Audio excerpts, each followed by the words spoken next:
Bonjour YouTube. Dans cette vidéo, je vais vous expliquer à quoi ça sert de créer des scènes sur Twitch et comment créer des scènes facilement en 1 minute et comment les configurer très rapidement pour que vous puissiez vous en servir en un clic. Donc déjà, je vais vous faire une petite démonstration de ce que c'est des scènes. Donc j'ai lancé un test de streaming, ça fait comme si j'étais en stream. Donc là, je fais une simulation de mon stream. Donc on va dire que l'écran noir c'est mon jeu. Là j'ai pas lancé de jeu donc c'est normal, mais admettons que ça soit le jeu. Donc vous voyez là, je suis sur la scène principale. Donc ça c'est mon jeu.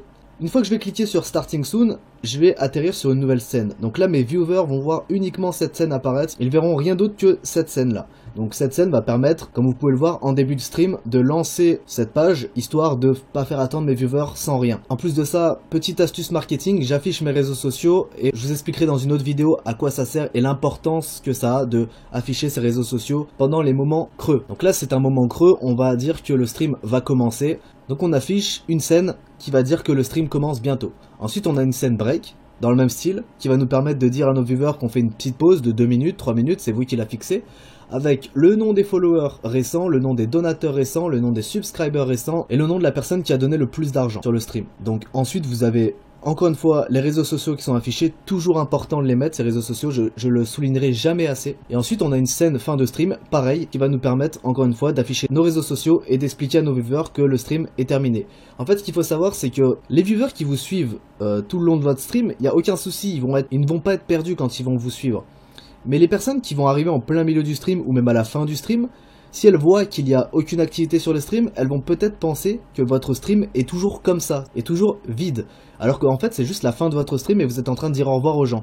Et je trouve que le premier point positif à mettre des scènes sur votre stream, ça vous permet dans un premier temps que les viewers qui découvrent votre stream et qui arrivent en plein milieu de votre stream ou pendant que vous êtes en train de faire une pause, ne se disent pas tiens, son stream est ennuyeux, je ne reviendrai plus jamais sur ce stream. Je trouve que cet aspect est très important. Deuxième point positif, il faut être honnête, avoir des scènes sur son stream rend son stream beaucoup plus agréable visuellement. Ça fait beaucoup plus pro on va dire. Donc les gens vont être plus intéressés par des gens qui font plus professionnels en termes de streaming plutôt que des gens qui font plus amateurs, c'est normal. Alors maintenant je vais vous montrer comment vous allez pouvoir créer des scènes sur votre logiciel OBS. Donc on va créer une scène ensemble, comme ça je vais vous montrer. Donc vous faites un clic droit dans scène, ajouter scène, vous la nommez comme vous voulez, donc je vais mettre test 1, on valide, voilà. Donc là on a un écran noir, c'est normal. Il va falloir mettre une source, donc au niveau des sources, on va mettre une image, forcément. Donc là, on va mettre image. On la nomme comme on veut. Et on va aller chercher notre image. Admettons que mon image, ce soit ça. Donc forcément, normalement, vous allez prendre une image qui fait la taille de l'écran. Si elle ne fait pas la taille de l'écran, c'est pas grave. Vous allez mettre éditer la scène et vous allez l'étirer, tout simplement. Voilà, vous allez l'étirer jusqu'au bord de l'écran et vous avez votre image. Donc on va laisser ça comme ça pour l'instant. Et on va créer une deuxième scène. Ajouter scène. Scène 2, et voilà, on a 2 scènes, on va mettre une image quand même ici, on valide, on parcourt, on va mettre l'image de cette clé ici, voilà. Donc là vraiment c'est des tests, hein. Vous mettez l'image que vous voulez.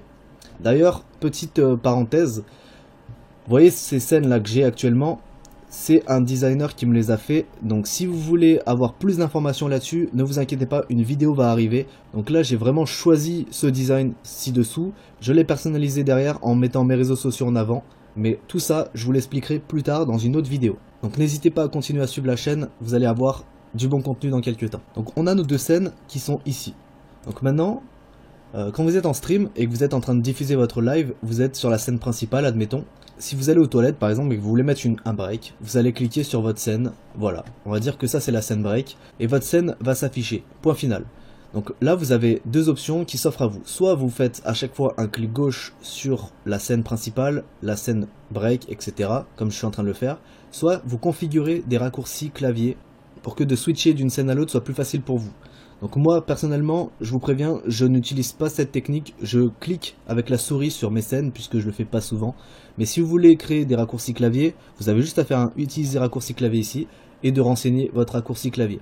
Je préfère préciser aussi que ce que vous voyez là-dedans, là vous voyez le pseudo du dernier follower, le pseudo du dernier donateur, le pseudo de la dernière top donation. Tout ça c'est du dynamique, c'est-à-dire que à chaque fois qu'un follower va follow, bien évidemment son nom va s'afficher ici.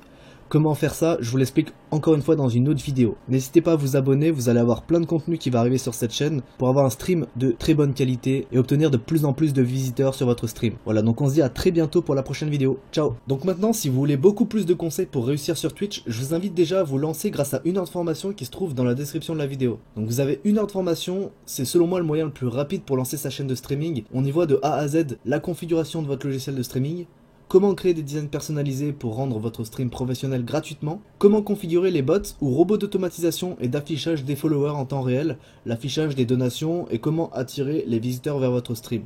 Ce sont plein d'astuces que j'ai pu récupérer au fil du temps sur les streamers les plus populaires de Twitch TV. Ces astuces, je les applique au quotidien, donc je peux vous garantir de leur efficacité. Voilà, donc si vous voulez avoir plus d'informations, cliquez sur le lien qui se trouve dans la description. On se retrouve de l'autre côté. Ciao.